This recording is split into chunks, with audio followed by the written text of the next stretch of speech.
Hello and welcome to the third episode of Panel Says. This is Akanshi Kapil, your host for the show.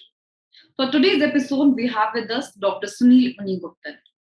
He's a professor, mentor, life and executive coach, author, entrepreneur, motivational speaker, corporate educator, journalist, social thinker, and lots more.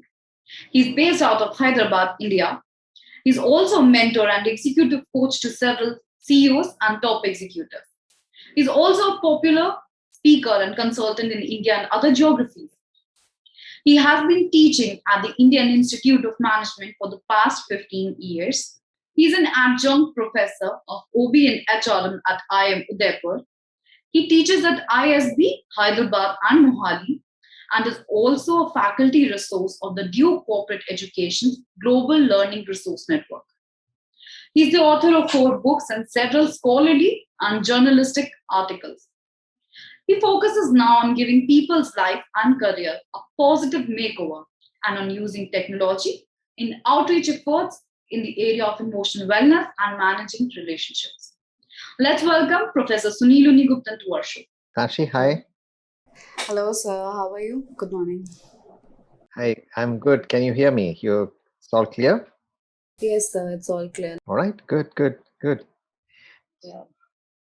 The agenda for this is just so that the students are well acquainted with the life. The motive for this is so that students are well acquainted about what MBA life is, what people do over there, what are the expectations they can keep while entering in MBA school, or maybe the what kind of atmosphere is there, what they'll get to learn, what are the subjects, the clarity before coming in.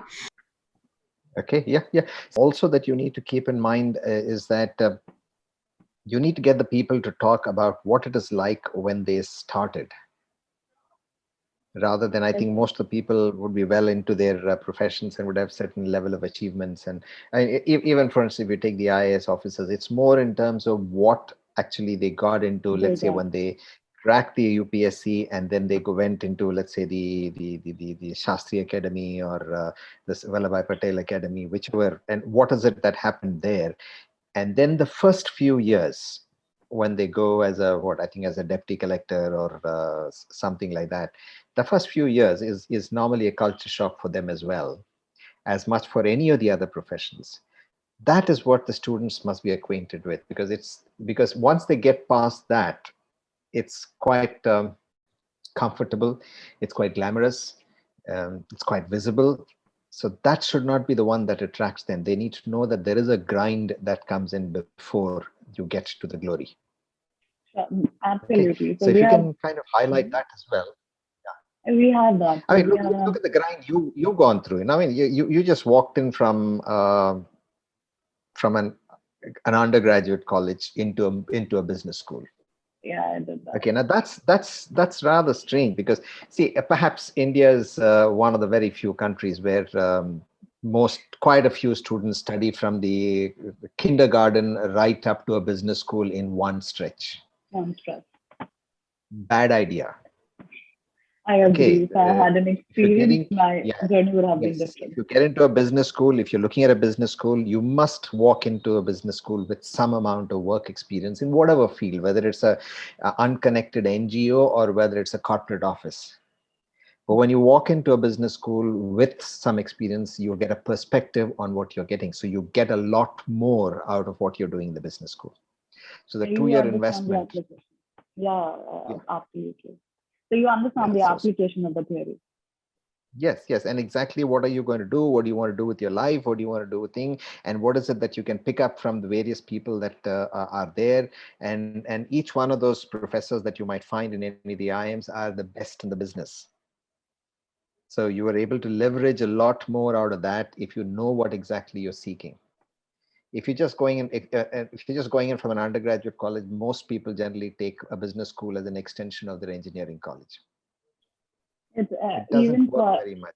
Yeah, even for a BBA or BMS, the courses that are for a BMS or anybody going in for an undergraduate college. So I always suggest that if you want to get into a business school, go ahead and work for 3-4 years and then get in there. Everywhere else, most people get into a business school with that. The same thing, if you're going to go higher in any other subject and let's say going to do a PhD, you can't do from a KG to a PhD in one run. I mean, you become a nerd. Okay, you have no perspective on life, perspective on things around you. You don't know what you're doing. You're just stuck in one silo. Whereas if you do take breaks, go around and do a whole lot of different things, then and you enrich yourself a lot more. And that's what's the good part about whether it's a business school or whether it's an academic setup or whether it's any other higher education, must be accompanied with experience. So, having studied in Hyderabad, you did not follow the crowd and get coached for engineering at Chaitanya or Narayana junior colleges. Instead, you pursued BSc and then journalism. So, tell us about how you made these choices and what were the challenges you faced. See, I have a path which most people, I can't really think of anybody else who's taken a path similar to this, because I've done math at high school, I've done chemistry at undergrad, I've done liberal arts journalism at the postgraduate or graduate level. And then I've worked, and then I've got a PhD in business management, and then I've got a whole lot of other kind of things that I worked with. The principal reason why it kind of takes a trajectory like this is that because I did not want to let go of anything that I'm interested in. Okay, I was interested in doing science and math and all that, so I went there and I did that, and then I found that yes, but I also would like to do. I also like the language, and I like writing, and I like going out and doing things outside. In at the undergraduate level, I used to do a lot of work with the All India Radio and at that time Doordarshan. So that was also there, and I was there with this. So journalism seemed like a natural choice because that was a flair that I wanted to work with. So I went ahead and did that as well at a postgraduate level. And I worked as a journalist for some time. And then I found that I enjoy teaching, tutoring, and those kind of things. So I went and I was among the very few faculty at a university level. Well, at what, around 24, 23, 24. Nobody kind of joins a university at that level. They probably are in their close to 30s by then. So I was there, and then I got interested in that, and then I got an opportunity to go ahead and work on writing a book in an institution that was at that time the premier institution in post-experience managerial training. That's the Administrative Staff College. So I moved into that, and then when I went there, I found that I had a flair for dealing with management and managerial issues and organizational systems and consulting with them, and then a whole lot of that. So I spent about 10 years in that thing. Worked with those things, and also got interested enough to do a PhD in the area that I was interested in, organizational behavior and things. So that's again that part of it. So I went into that, and because it's this thing that I often advise people is that you do not let go of what you like just because something else pays you a little more. You need to necessarily carry your dreams of everything that you want to do. You may not do it all at once, but at some point of time, you can wake up and say, I've done all that I wanted to do. It's very possible for you to get any number of your dreams possible. See, there are, of course, exceptions. Like you can't wake up at 40 and say, I want to be an astronaut. It's not likely to happen. Okay, but in today's world, perhaps it happens. If Jeff Bezos can actually go out into space, well, why not? Anybody else can. So you can do that. That apart, it's possible for everybody. So, well, a major part of my preoccupation now is to help people redesign their lives. I give their lives and careers and things a makeover. That's my major job. And then teaching I do along the way as well.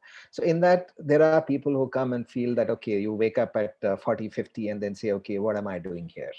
They are very successful professionals, CEOs of companies, enormously rich. They have everything that might be there, but they just are not happy. So you need to redesign. That's because you can't take a U-turn in some times of your life. You need to necessarily carry all your dreams with you. So that's the reason why you find that my kind of background, so to say, is a smattering of almost all the things that you might want to do, because I wanted to carry my dreams with me.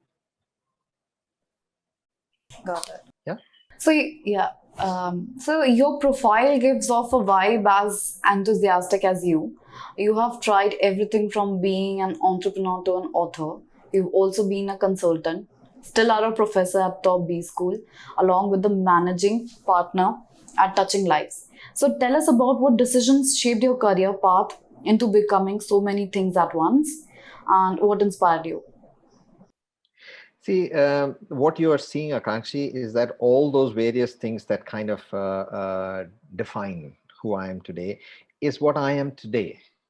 Okay, it's not that I started with all of that when I started a career or started life. You need to build these things. Okay, now they're not necessarily sequential. They have to run parallel, like I was telling you. So several of these things have been there because you need to be interested. You need to love what you're doing, and then you will do more. And if you're in the people business of being with people, working with people, helping people, then you will enrich yourself because that's the way you enrich the people you interact with. So it becomes not just something that you are doing for yourself, you're doing it as a responsibility because the better you are, the more you deliver to the people that you want to deliver to. So the quality of what you are giving depends on the quality of the person that you become. So the necessity of doing all these things are a part of that. Now, any of this entrepreneurship or whether some mentoring is a major part that I do, and I have 3-4 books on that subject. So those are things that happen because that enriches you, and then you kind of use every one of the experiences that you have in enriching the next experience. You can't become an entrepreneur unless you know what you're doing. So you need to have a background on what are the kind of ideas and how do you generate it, what do you do with it, how do you develop it, how do you animate it. You need to know all that kind of thing. So that adds up to what you've done previously, adds up to that. So each one of these things. Now, what I do in a class today is not just kind of from a book or a subject that you kind of learn and so. What I teach, I do not teach as a skill or as an information. I teach it as a competency, which means that it helps the person use what they get in the class, in not just in the professions or in the job they do, but also in terms of enriching their own lives. So you're actually if you ask me, I'm in the business of, let's say, changing lives, of giving lives a makeover. So it requires you to be like this. The second thing is that you can't be a narrow spectrum to say, I will only deal with these kind of people, because the kind of people who come to you can be from any kind of a background. From a labor union guy to a CEO, from a school child to a school teacher to man on the street to a vendor, anybody might want something that you can do for them. So you need to be able to understand and emote with them. So therefore, that's the thing. So a background like journalism gives you an enormous exposure on various kinds of things, and the being a teacher gives you an opportunity to read and learn. So that gives you a much wider thing. And dealing with the top echelons of the corporates gives you the exposure to everything from the boardrooms to the shop floor. So when you get an exposure to all these things, what you're delivering to the people that you're dealing with is enormously better. So it's your responsibility to be good. That's great. So, in your encounter with Touching Life, you might have had people talking about or complaining about their 9 to 5 job, like their corporate life. Is it quite stressful for many? And what is your piece of advice on how people can manage their work life better? Does Touching Lives help people with this? See, Touching Lives is, the name was chosen because that's what I do. Okay, I also have work in Touching Lives with my wife. She's a psychotherapist working with family and marriage issues and those and parenting skills and those kind of things. So we work with a whole range of gamut. So she handles that area of things, and I handle this areas in the corporate and redesigning the entire life of people. That's what we do there. Now, it does become an issue. So this thing about 9 to 5 and all that are very transient. I mean, they are things that are transactional and has to be handled by anybody. It's a matter of choice that you make. If you want to have everything, you need to learn how to prioritize. And you can't get carried away by the low priority things simply because they occupy time and somebody else is dictating terms around it. Your life belongs to you. And you need to understand what's important to you. And you have to design your approach and your way forward depending on what are priorities for you, rather than priorities for somebody else who may either be employing you, paying you, or perhaps holding the strings. So it's a kind of balance, and that's where the whole proposition of impossible comes in. How do you tell a boss that I'm not going to do this because it's after 7? Obviously, or how do you that's a tell a problem spouse that everybody I'm not faces. interested? Yeah, that's exactly the point. The point is that you need to be able to do that, and you need to be able to understand that, okay, fine. The choice that I have is that, okay, if I work 14, 15 hours a day for 6 days at a stretch, maybe I might hit a promotion. Okay, but the amount of cortisol levels in your bloodstream are so high that you're so stressed out that you can be breaking out in hives, or you could be possibly having, well, peptic ulcers and all the various kinds of illnesses that go with it, or your cholesterol is running through the roof.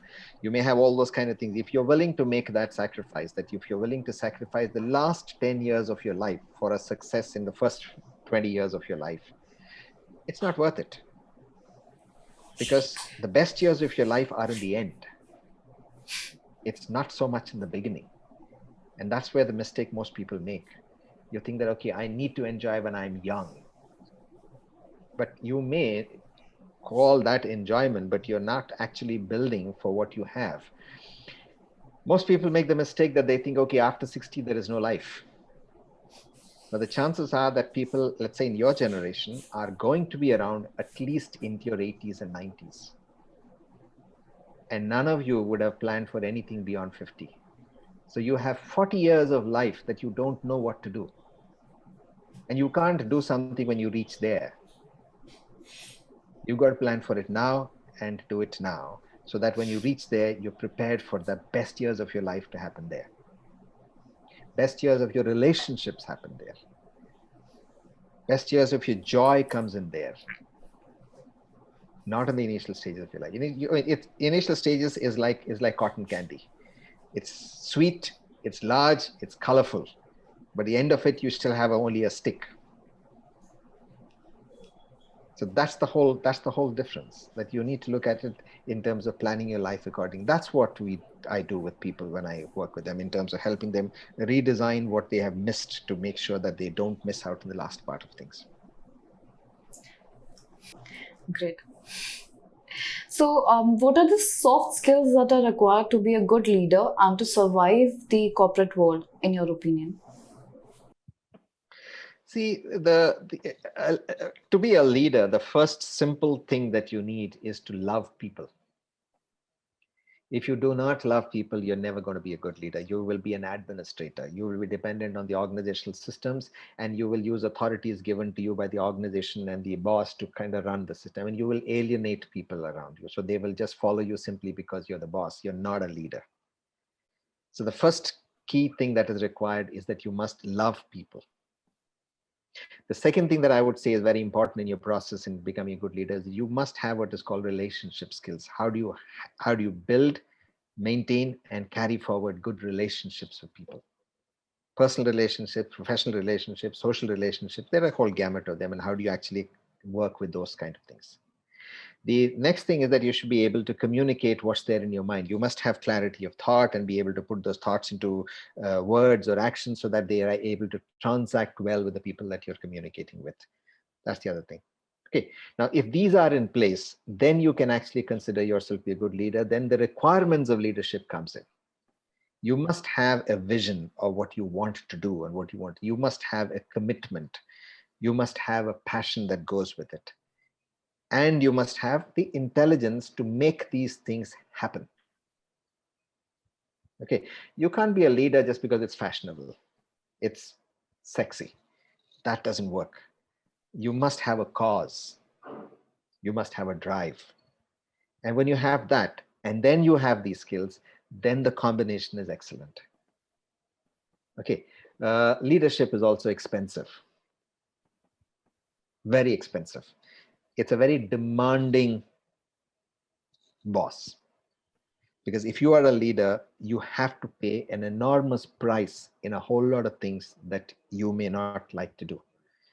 It takes a personal toll because you don't have as much time for yourself. You belong to the people that you lead. So therefore, much of what you think that, okay, I can do fancy things for myself, it doesn't really work, because you're doing things for yourself. You're not a leader. You're just a very selfish individual. So you don't have time for yourself. That's one part of it. The second part of it is that you have a responsibility that goes with it. And the responsibility is that you need to be there when you are needed. You can't be a leader when you have the time. You need to be a leader when the people you lead need the time. So you've got to be there with them all the time. Okay, so that leads to the other proposition that leadership is a very stressful enterprise, because the demands on you, because if things were easy, somebody else will do it. Because they're difficult, because they're impossible, it comes to the leader. And that is why leadership is a very stressful proposition. And which also means that the downstream is that your physical health becomes a target for issues. So it becomes a responsibility for you to also manage your physical self. So it kind of is a wheel that actually carries all these things together. And there is no one thing, but you start with loving people. And then you take all these other things and put them in place. Okay. So, what is your opinion of the competitive exams that students write every year to get into a top B school, hoping to shape their career into the right direction? Any advice to the students on how they can judge themselves on being fit for doing an MBA? See, there are an enormous number of people who write in a competitive examination to do an MBA. And then there is a small percentage of people who write a competitive examination to learn about management. Okay, now you need to figure out which category you fall in. If you want just a degree to open doors for you, what happens after you get into the door? Okay, get through the door into the room, because there it depends on what you have with you. Okay, so every one of these competitive examinations are actually designed to weed out people who will not survive the course that the competitive examination is trying to do. For instance, take CAT.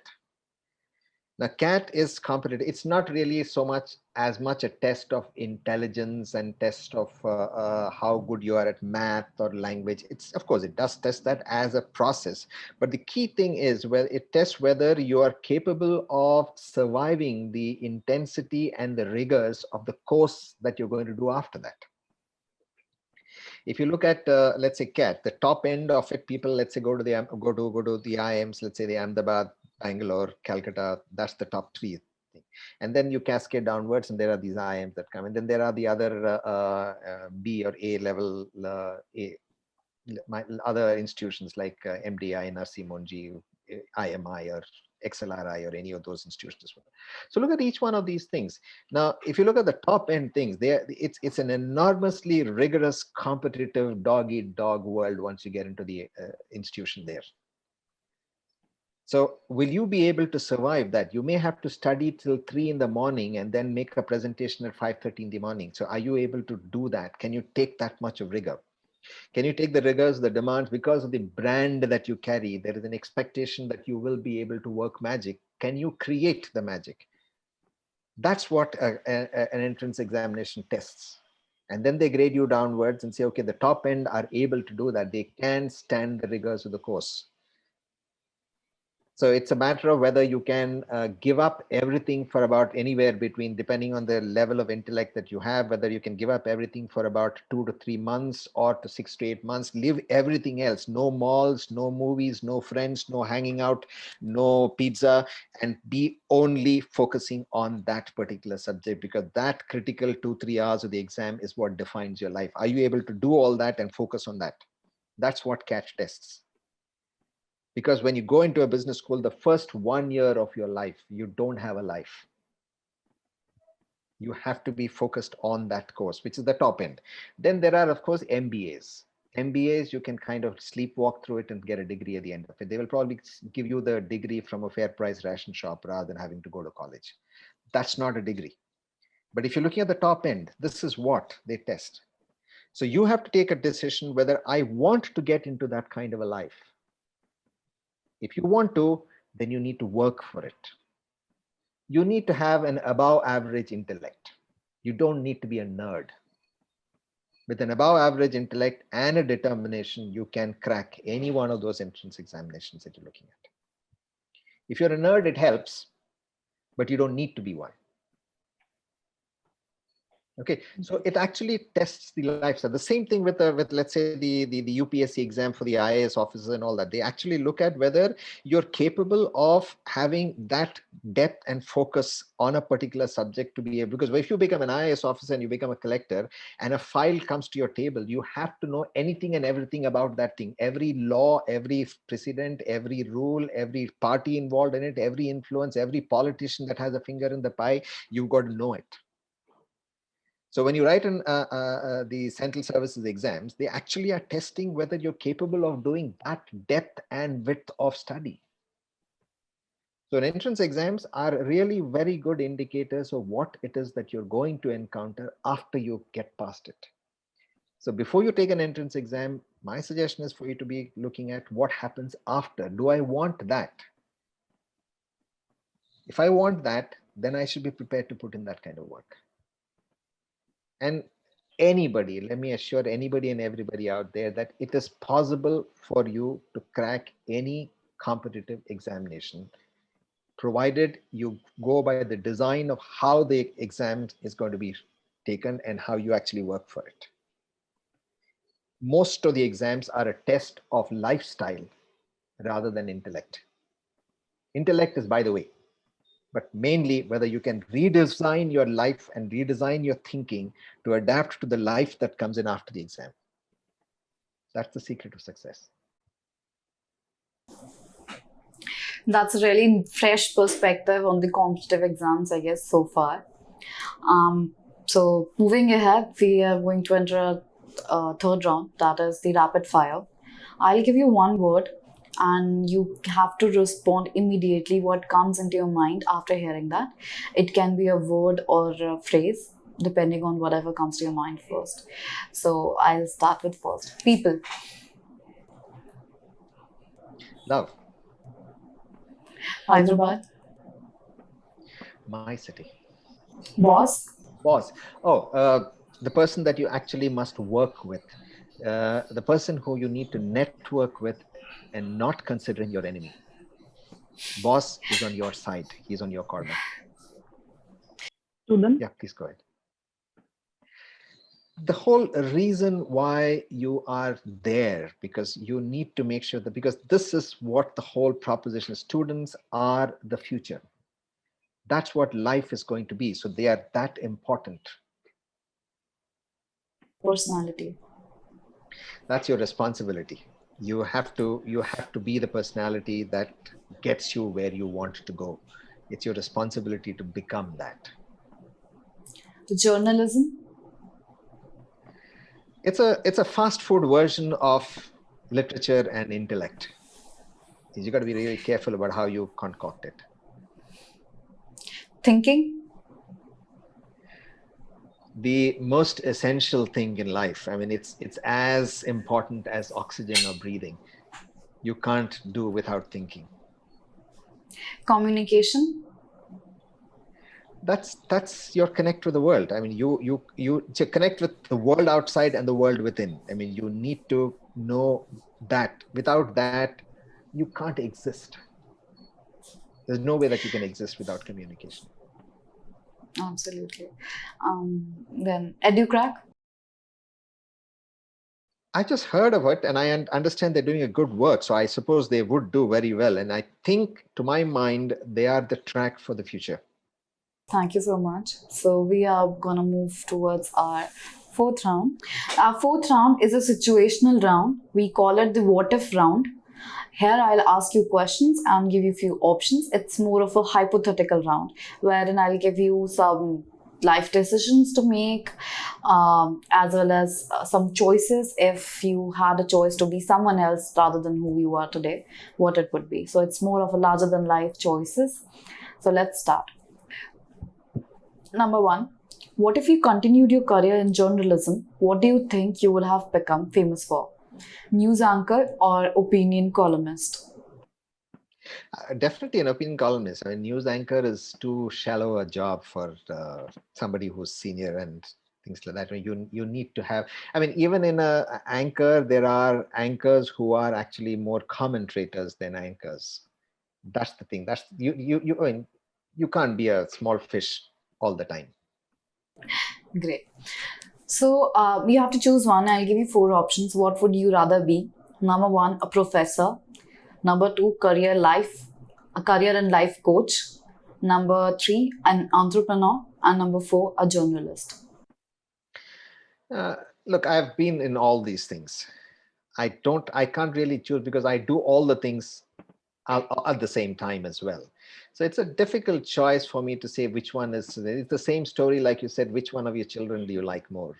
And it's not something fair to ask a parent. So similarly, I don't think now if you're asking me, let's say if I am in a teaching situation, if I'm working in one of the IIMs, then yes, I'd love being teaching there. And if I'm working in with a challenge of an idea, I think then yes, I leave teaching behind and I look at being an entrepreneur or whatever. And when I'm dealing with an individual who's caught himself in an impossible bind and is kind of going to pieces, then helping him or her restructure him or her life, then a life coach becomes so it's a difficult choice to say one is better or higher than the other. I wouldn't make a choice in that. I would say all of them. Okay, we won't push you on that one. But there's one more question that I have for you. Give one word or a phrase that defines you as a person. I would say a friend. So, in this fast changing world, what would be your 2 cents that you would like to share with the MBA aspirants, your current students, as well as your ex students? See, the first thing that I'd like them to keep in mind is that life is there beyond tomorrow. So you don't take short-sighted propositions in doing what you do. You need to really look at the fact that you're going to be around for an enormously large number of years. And you got to be productively there. There is no point in being a liability as you grow old because somebody else. You need to be able to deliver and give rather than take. So anything that you do in the first third of your life is preparatory to what you might do in the next 2 thirds of your life where you're actually giving more. So if you are kind of continuing to take more out of life for the rest of your life, you're a liability. It should not happen. So you should be prepared to be useful and be able to give to people, give to the world, give to the society, give to the community, give to your neighbor much more than what you're doing today. So if you are a giving person, you become a much more useful person in the social system. That's the first thing. So whether you're looking at education, whether you're looking at studying, whether you're looking at learning, whether you're looking at any of these things, they all must be led by this belief that you're building yourself up to give.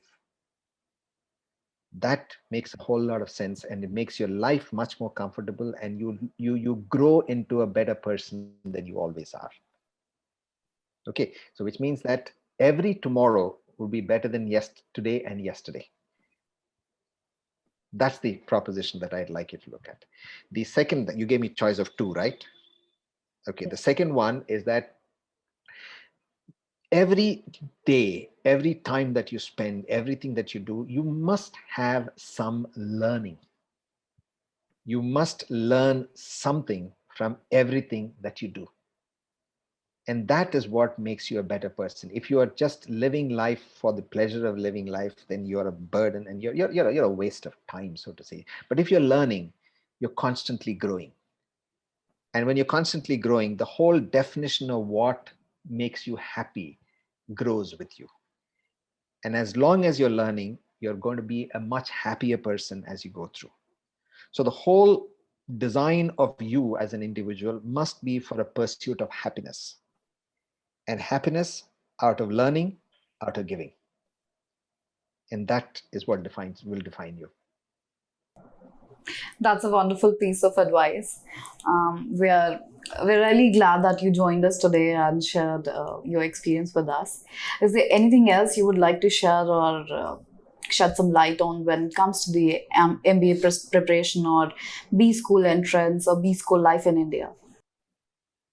See, the only thing that I'd like all the B school people who are aspiring to or getting into B school is to go there because you want to go there.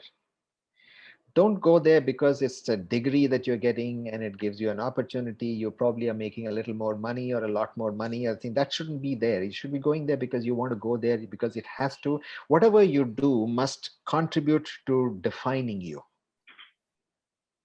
And every opportunity, a business school opens out enormous opportunities, not just in terms of academics and studying, but in terms of redesigning the person that you are.